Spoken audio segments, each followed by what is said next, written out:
कि अल्लाह कबीर नहीं है, अल्लाह इंसान नहीं हो सकता? इसका जवाब देने के लिए हमारे साथ हैं डॉक्टर शहजाद खान। नमस्कार शहजाद जी। नमस्कार जी। डॉक्टर शहजाद जी, आपसे मेरा पहला सवाल यह है, क्या मुसलमान पाक कुरान के ज्ञान को नहीं समझे हैं? क्या इस बात को आप प्रूव कर सकते हैं? आपने जो सवाल किया है उसे ये साबित आप ये कह रहे हो कि मुसलमान कुरान पाक के ज्ञान को नहीं समझा। जी जनाब, अगर मुसलमान भाई कुरान पाक के ज्ञान को समझ पाते तो कुरान पाक को बोलने वाला खुदा अर्थात जिसने कुरान पाक की आयतों को हज़रत मोहम्मद सल्लल्लाहु अलैहि वसल्लम पर नाजिल की है जिब्राइल अलैहिस्सलाम फरिश्ते के द्वारा, वो सूरह फुरकान 25 आयत 52 से 59 में यह नहीं कहता कि फ़ला तूतियल काफिरन जाहिदुम बिही जिहादन कबीरन, कि वह खुदा जिसने पानी के एक बूंद से आदमी औरत को उत्पन्न किया, फिर साहिब नस्ल किसी का दामाद, किसी की बेटी, किसी की बहू बनाकर इस जहान में उतारी, जिस खुदा ने आसमान और ज़मीन जो कुछ इसके दरमियान है सबको 6 दिन में बनाया और 7वें दिन तख्त पर जा विराजा, उस खुदा के बारे में किसी बाखबर अर्थात इल्म वाले से पूछकर देखो। यदि मुसलमान भाई कुरान पाक की आयतों को समझ जाते या कुरान पाक को बोलने वाला खुदा खुद समर्थ होता या पूरे जहान का मालिक होता तो वो किसी को भी यह बताता नहीं कि मैं खुदा हूँ या मैं समर्थ हूँ, क्योंकि समर्थता की पहचान अपने आप ही पता चल जाती है। इसलिए हज़रत मोहम्मद सल्लल्लाहु अलैहि वसल्लम के ऊपर नाजिल की हुई किताब जिसका नाम था कुरान पाक, जो हज़रत मोहम्मद सल्लल्लाहु अलैहि वसल्लम पर नाजिल की गई है, उसके सूरह फुरकान 25 आयत से 52 से 59 में जो प्रकरण लिखा है वो बाखबर सतगुरु रामपाल जी महाराज की इस वीडियो से साबित होता है। कृपया करके इस वीडियो को देखें। एक परमात्मा की पूजा करने के लिए हम भी कहते हैं कि एक ही परमात्मा की इबादत पूजा करनी चाहिए, दूसरे की नहीं।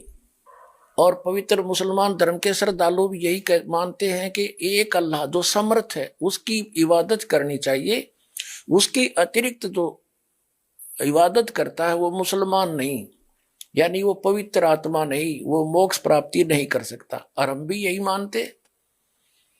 अब देखते हैं ये मुसलमान भाई जिस अल्लाह को पूज रहे हैं वो अल्लाह ताला है भी कि नहीं, इसी कुरान मजीद से या कुरान शरीफ से। अब देखिएगा, अब ये कुरान शरीफ उठा ली हमने, बात वही है, अंतर कोई नहीं इनमें। अब पवित्र कुरान शरीफ दिखाएंगे आपको।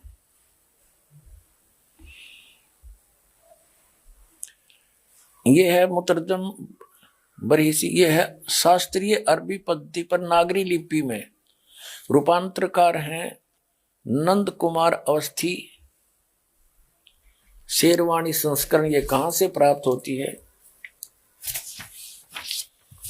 इसमें क्या लिखा है कि यह वह इलामी किताब है जिसमें कोई संदेह की गुंजाइश नहीं, इसमें जो लिखा फाइनल है, इसमें कोई ऑब्जेक्शन नहीं। शास्त्रीय अरबी पद्धति पर नागरी लिपि में ये कहां से छपी है? प्रकाशक हैं लखनऊ किताब घर, मौसम बाग, सीतापुर रोड, लखनऊ से।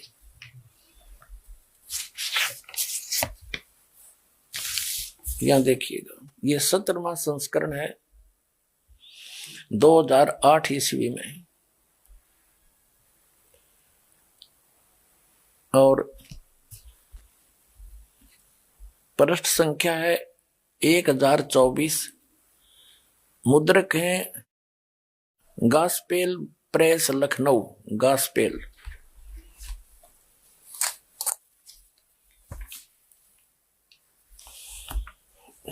यहां देखिएगा, यह है सूरत फुरकान,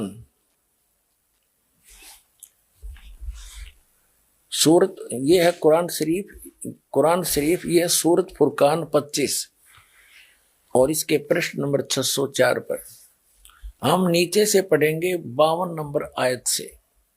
फुरकान का जो अर्थ देखा शब्द कोश के अंदर, उसमें लिखा है कि मानदंड, ब्रैकेट में लिखा है झूठ और सच के बीच में, यानी सत्य और झूठ को जांचने का यानी निष्कर्ष निकालने का एक पैमाना है यह फुरकान। तो इस पूरी कुरान शरीफ की पूरे कुरान शरीफ का ये निष्कर्ष है, ये मानदंड है, यानी पैमाना है सच्चाई और झूठ, सत्य और असत्य का निर्णय करने के लिए। तो इसमें पढ़ते हैं हम क्या लिखा है, देखिएगा। ये है सूरत फुरकानी 25 और 604 पृष्ठ पे इस प्रकाशन के हम पढ़ेंगे नीचे से। ये 51वीं आयत समाप्त हुई, 52वीं प्रारंभ होती है। फला तुतियल काफिरिन व जाहिदुम बिही जिहादन कबीरन। ये सबस लिखा कबीरन, कबीर कहो, कबीरा कहो, कबीरन कहो।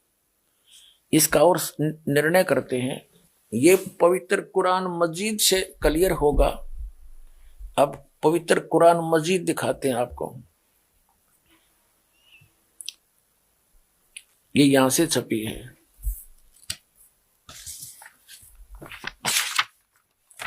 ये भी पहले भी दिखाई थी आपको, ये वही है। ये यहां से इसका पूरी जानकारी है, कहां से छपी है, कौन इसका अनुवाद करता है। और अब इसके हम आते हैं, ये वही सूरत फुरकान 25 और कुरान मजीद 576 पृष्ठ पे इस प्रकाशन के हम यहीं आते हैं नीचे। ये है 51वीं आयत समाप्त हुई। इसमें पंक्ति भी नहीं बदली है, अक्सर भी सिर्फ लिखने मंत्र थोड़ा किया। फला तुतियल काफिरन न जाहिदुम बिही जिहादन कबीरा। कबीर कहो, कबीरा कहो, कबीरन कहो, खबीरा कहो, खबीरन कहो। तो इसमें स्पष्ट है ये कबीरा, और इसका यहां अनुवाद किया है इसके साथ में। ये 52वीं आयत का अनुवाद चला है। तो तुम काफरों का कहा ना मानो, उनसे इस कुरान के हुक्म के मुताबिक बड़े जोर से लड़ो। अब उन कबीर का अर्थ बड़ा कर दिया। अब हम फिर कुरान शरीफ को लेते हैं। ये पवित्र कुरान शरीफ है, यहां से देखिएगा। उसमें से हमने ये निर्णय करना था कबीर और कबीरा और कबीरन। ये कुरान शरीफ फिर ले ली हमने, सूरत फुरकानी 25 और 604 पृष्ठ पे हम आगे नीचे आएंगे। ये 52 नंबर आयत है, 51 यहां समाप्त हुआ, 52 प्रारंभ हुआ। फला तुतियल काफिरिन व जिहादुम बिही जिहादन कबीरन। इसका अनुवाद बिल्कुल सामने किया है। ये अनुवाद करता भी मुसलमान भाई है कोई। तो ए पैगंबर, ये कुरान शरीफ का ज्ञान दाता बोल रहा है। तो ए पैगंबर, तुम काफिरों का कहा न मानना और इस कुरान की दलीलों से उनका सामना बड़े जोर से करो। अब देखो, जिहाद का अर्थ लड़ाई नहीं है, ये अनुवाद बिल्कुल सही किया इसने। उनका सामना करो, बड़े जोर के साथ संघर्ष करो, उनकी बातों में मत आना। अब इसका कहने का तात्पर्य ये है इस कुरान शरीफ की इस आयत का कि कुरान शरीफ का ज्ञान दाता हजरत मोहम्मद जी को संदेश भेज रहा है जिब्रील देवता के माध्यम से या कोई अन्य तरीके से, एज इट इज।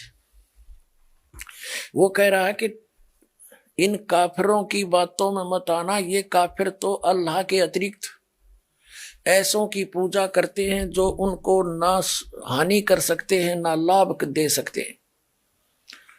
और वो ना माने कि ये उस कबीर नामक अल्लाह यानी बड़े भगवान, ये बड़ा कहते हैं, हम बड़ा ही मानकर चलते हैं आज, उस बड़े भगवान की यानी पूर्ण परमात्मा की भक्ति ये काफिर नहीं करते। आप इनकी बातों में मत आना, सीधी सी बात है। ये आपकी नहीं माने तो आप उनकी बातों में आकर उनके साथ ना हो जाना, उसके लिए संघर्ष करना, चाहे कितना कष्ट उठाना पड़ो। तो वही हजरत मोहम्मद जी ने किया है, इसका अर्थ ये। अब हम देखते हैं अब क्या बताया है, देखिएगा। तो ए पैगंबर, तुम काफिरों का कहा न मानना और इस कुरान की दलीलों से उनका सामना बड़े जोर से करो। ये बिल्कुल सही, इन्होंने कबीर का अर्थ बड़ा कर दिया, ठीक है। कुरान शरीफ का ज्ञान दाता ये भी स्पष्ट कर रहा है कि ये कबीर जो अल्लाह है, अल्लाह कबीर है, ये वही है जिसने 6 दिन में सृष्टि रची और 7वें दिन तख्त पर जा बैठा, जा विराजा।